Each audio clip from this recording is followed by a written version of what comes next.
So, on this week's episode of Be More Super, it's always a pleasure to have the sponsors of the show on to talk about the awesome pieces in their auctions. And we've got a great auction coming up. It's a 2-day event and it's a collectible poster auction that's happening on the 18th of April to the 19th of April. So it's a 2-day event. And we've got the wonderful Gray Smith with us to chat a bit about these awesome pieces of art. Welcome to the show, Gray. Oh, thank you so much, Brian. I'm so happy to be here. My initial appearance here, and love to talk about posters. It's my favorite thing in the world. So, Well, looking from what's behind you, no one could have guessed because you know what I've always said that posters are artwork, and I think that over the years, I think, I don't know. I don't know if your opinion is the same, but I just feel that in the old posters of yesteryear, they tend to put a bit more effort in or make them a lot more sort of theatrical and a lot more inviting. And now they're using a lot more like photos and that's it, and a bit of Photoshop. I mean, we are seeing a resurgence of great artists coming out and actually producing great posters now. I mean, what's your what's your opinion on the evolution of posters over the years? well, I couldn't agree with you more, Brian, in the fact that a lot of it's become very sort of rote Photoshop work. And I mean, the posters of the turn of the 20th century started out as these beautiful stone lithographs. They evolved into what were beautiful offset lithography. And then I think with the advent of television, of course, really television, I think that theater owners began to rely less on the posters. So the artwork did seem to fall down a little bit in the 60s and 70s, but there were great examples and continue to be even today. But the lack of artwork has always been a little lackluster to me. I mean, we're just using photos now to produce these things. In the posters behind me, of course, those films were all in black and white, but they presented these beautiful color images. And any person coming up to the theater to see this on the marquee would only imagine what a great film it could be in color. So.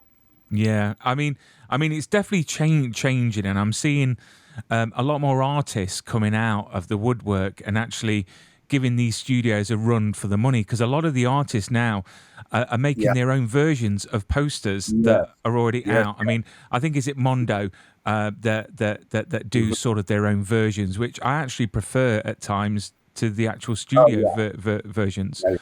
I think there was a Man of Steel one that they did, which was beautiful, absolutely beautiful, I've got to say. But let's Yeah. talk about some of the pieces that you've got up for auction, because it's so exciting to see some of these. And I've got a few questions around sort of conditions and how they're sort of rated, etc. But we'll talk about the first one, which is lots. Well, you've got a few of them. I think there's three. Lot 380 to lot 382, and it's the classic Christmas movie, which is Die Hard, which a lot of people don't reckon it's a Christmas movie, but I think that it is personally. I agree. But if you could tell us a bit about these posters, that would be awesome. Well, and of course, I'm not looking at them right now, but if memory serves me well, we had the advance one sheet and the standard release one sheet for the film. Some people prefer one or the other, actually. My memory serves me well, they're both in excellent condition. But what I think is additionally interesting is the fact that we have an Australian one sheet for the title, which, if you look closely, is done in full color. Whereas the American poster with the same artwork, they tended to use a black and white image of the building, etc. So I think they're all really appealing in their own respect, and just a good poster for a really wonderful film. I mean, again, it's a classic film. It really is. And to get a piece like this, and obviously collectors out there, I mean, if I was a collector and I was going to be, bidding, I would want to get all three and have them up and have the full collection. And they're Yep. estimated between $400 to $800 each, Uh, which is a fantastic price. I mean, what is it that makes posters valuable? What is it about them that make? Is it because they're rare, or is it because well, there's not many printed? some of that. I mean, I think that certainly with the more vintage material, rarity is a big key factor because they've, you know, they've just disappeared due to the attrition of the business. These things were meant to be pinned up and taped up and whatnot for the patrons of the theater to see. But for more contemporary posters, I think there's a greater significance of condition because Mm, of the fact that there are inevitably, a number of copies still around for some of these what I call newer posters.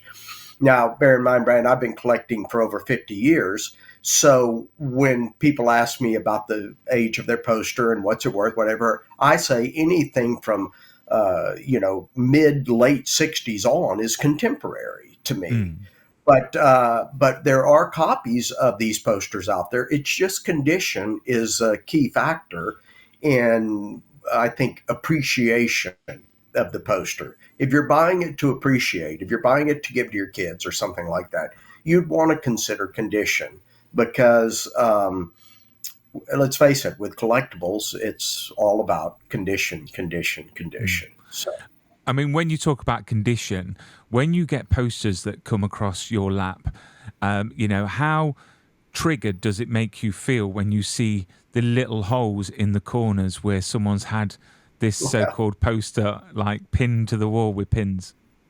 yeah. Well, I don't know. I mean, it doesn't really disturb me. I will look at it and think, okay, well, we can't call that very fine plus or near mint.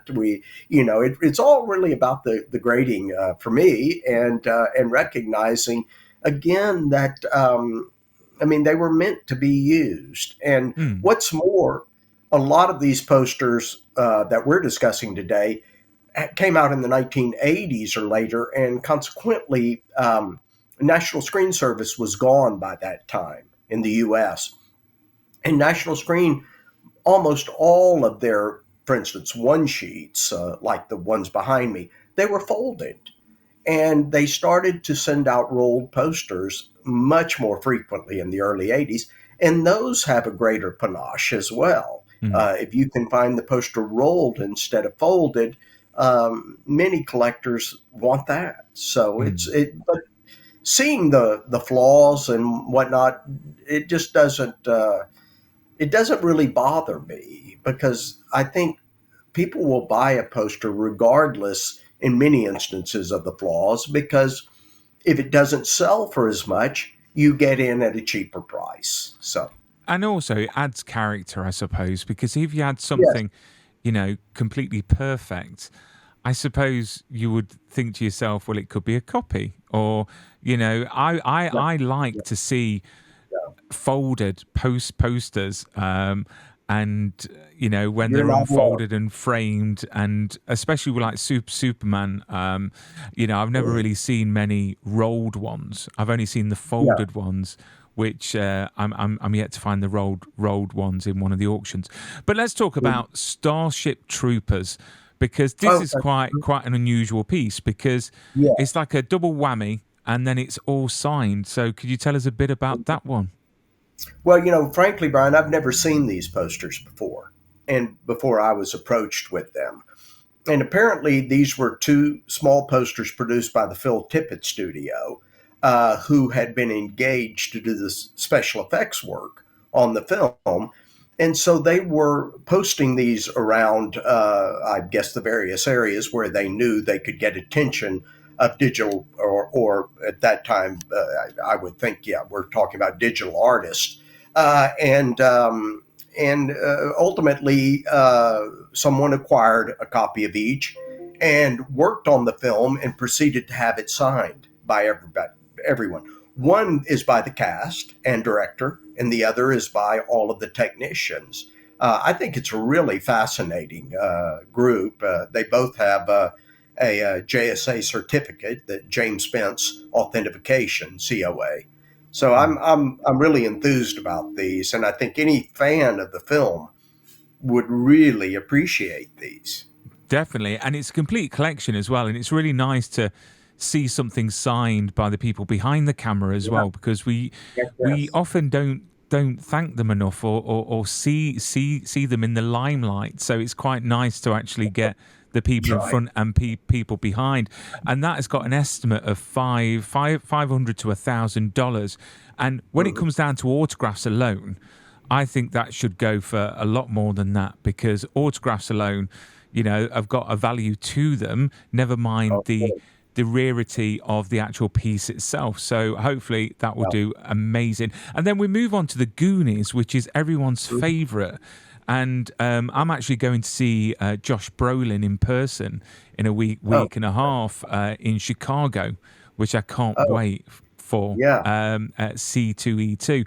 And the Goonies for me is one of the films, well, for anyone my age, the go-to film when they were young. And these posters just give you just warm, fuzzy feelings inside. And there's two that you've That's right. got, which is lot Yeah. 104 and 105, but they're both quite different. One's a map style, and the other one is the classic style. Yeah. The Well, two map are. style is Mhm. is estimated a lot more. I mean, what makes the map style one more special? Well, it's Sean Alvin art. I think that most people realize that it's a more scarce Mm, poster than the other style done by Drew Struzan. I mean, it's purely a matter of taste as to which you prefer. Just sort of historically, the John Alvin art generally brings more than the Struzan. mm. So yeah, and they're both I think just absolutely wonderful images. And if you have a fondness for the film, you really have to have one of those posters. I mean, from an expert's opinion, I mean, these posters have got a value to them. So if someone out there wanted to buy one for the purpose of maybe getting them signed by the cast, would that Yeah. diminish the value of the poster, or would that increase it? Well, that's a good question, and I don't think so. I don't think it would devalue it. Honestly, I think the demand is great now for authentic autographs that could adorn the poster. I don't see it as a detriment whatsoever. Mm, There was a time amongst sort of the poster purists that they didn't want their poster defaced by an actor, actress, or whomever. But I think that that time is past. So mm, I think getting your poster signed is a wonderful way to appreciate the value. Yes. mm. And it's putting your personal stamp on it as well, because you're getting to meet the actors in that film from that poster. So, Yeah. and I Yes, know indeed. a lot of the actors from the Goonies are now doing the convention circuit. So it's a great Yeah. opportunity for anyone that is a massive fan of Goonies to grab it at auction. And it's lot 104 to 105. The map one is estimated between 1 to 2,000. You know what? I love watching auctions. I love watching prop store That's right. auctions, because, I always have my guesses on what they're going to go for. And prop store always amazes me. They really do. And then we move on to the Ghostbusters poster, which is Yeah. just the plain black one with the emblem on it. The And it teaser. just looks awesome. It really does. And if I'm correct in saying that's a folded one. I believe that's correct. Yes. Now that we both styles are here, if I'm not mistaken, Brian. Mm, But the teaser was the. I mean, many people just, of course, recognize that image because it becomes so synonymous with the film. They did a teaser for both films, and as you may recall, on the second teaser, the ghost was holding up, the number two. So but I think, both of those posters are really, really well designed, wonderful posters. And that teaser, I think, was really put out, well in advance of the film. And no one really knew what it was. No one knew what Mm. the film was going to be about. But you've got this ghost with the insignia across it. I think it drew people to the film, and I think they're both in really excellent shape, if I'm not mistaken. I mean, it is an iconic emblem now. I mean, it's seen everywhere. There's so many Yes. people that dress up as Ghostbusters and go to events, and obviously with the new Yeah. movie that's just come out as well. And Oh then we yeah. move on to the Avengers, and this is quite an interesting one because it's the printer's proof of the is it bus shelter? Well, Well, let me ask you, yeah, you're talking about that whole set of bus shelters. Is that Mm. correct, Brian? Yeah, Yeah, yeah. yeah. Yeah. The bus shelters were larger formats, produced for, a larger display at the bus stations, if you will. And, they were probably used in other places as well. But this is unusual in the fact that they're all printers' proofs. And what that purely means is it had the color bar running along one side of it, which allowed people that were of authority, if you will, the studios, the ad execs, etc., to approve the poster. And once they'd approved it, they could then put it into a full run. And of course, they would trim off those color bars. So having those bars are really essential for people to know that these are authentic proofs used Mm. to approve the poster. Yeah. Mm, mm. And just great images. Again, I mean, it's just a great film that's got a lot of fans, and Oh, that yeah. has got Yeah. an estimate of between $400 to $800. And then we go on to Civil War, which I've got to say, when we said at the beginning about how people have taken like the posters and made them a lot more interesting.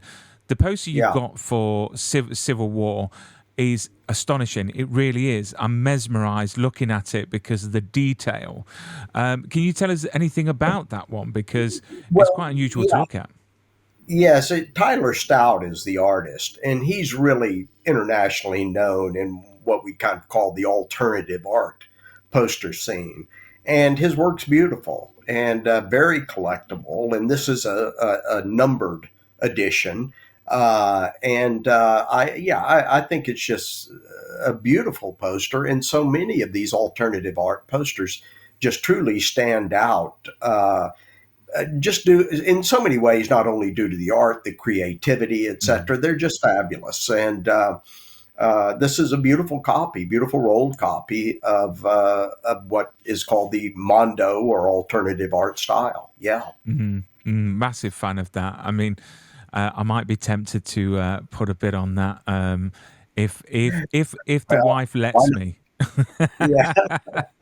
And then we go on to Gremlins again, another classic movie. And you've got a few of these up for auction, and they're Mhm. both, if I'm correct in saying, they're black and white. I Mhm. mean, what is the story behind them? Because they're quite unusual compared to the ones that I've seen advertising the film that we all know In that's full been out there. color. Mm, Yes, yes, yeah. These are very interesting.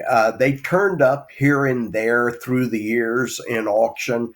I don't know that anyone, and I have to admit, I am not fully informed of why, and where they use them. They were done in a black and white and never produced in full color, so it makes one wonder if they may have been sort of a test run for mm, approval. But what they were doing were they were using the gremlin in sort of everyday scenes, like going to school or in the Olympics. The mm, Olympics was in LA at the time the film was released, and so I think these are just a really fascinating anomaly of the poster production for various films. Apparently, somebody felt they could that potentially these could have been used, Brian, to be wilded. In other mm, words, pasted. up in various areas around town, and that wouldn't surprise me at all. Mm. I think there were three styles. We're featuring two styles in the auction, and they're really great. I'm enthused about them. I've sold them a few times before in the past in my career, but they don't come up often. Mm. And then we've got Conan the Barbarian, which again is a classic movie. To me, Arnold Schwarzenegger at his finest, I would say. And again, the artwork on this is incredible. Again, do you Yeah. see many Conans come across your path? Because I don't, and I don't know how rare this poster is. Well, it's I wouldn't call it scarce, but it is a little bit harder to find. I think Barbarians a little more tough than the follow up sequel. Mm, And what's fascinating about this is Renato Cesaro is the artist on the poster, and I look at that or the poster as if it is sort of an homage to Frank Frazetta, who was, of course, the original uh, artist of the comic, mm, and made the comic so fabulous and well known. And so I don't know this, but I would suggest Rosetta was probably out of their price range by then. But the image is beautiful, and mm, it really is striking. And mm. I think it's a great collectible. Really is, yeah.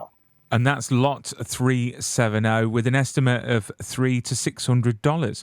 And then lastly, we've got Batman, the half sheet, Yeah, which this is yes, the classic Batman that I grew up watching with the Burt Ward. And just a great cast, just yeah. amazing. I had Yes. the lampshade and the curtains and everything like that Well, you matching. and me both. I was 9 years old when the film premiered, and it was just the talk of my neighborhood group. So yeah, and I love these posters, and I think this half sheet is quite scarce and a beautiful representation of the film. It really is. Memory serves me, I believe it's a rolled half sheet, which is rather scarce for films that are 60 years old or more, and I guess we're getting close to 60 years on that.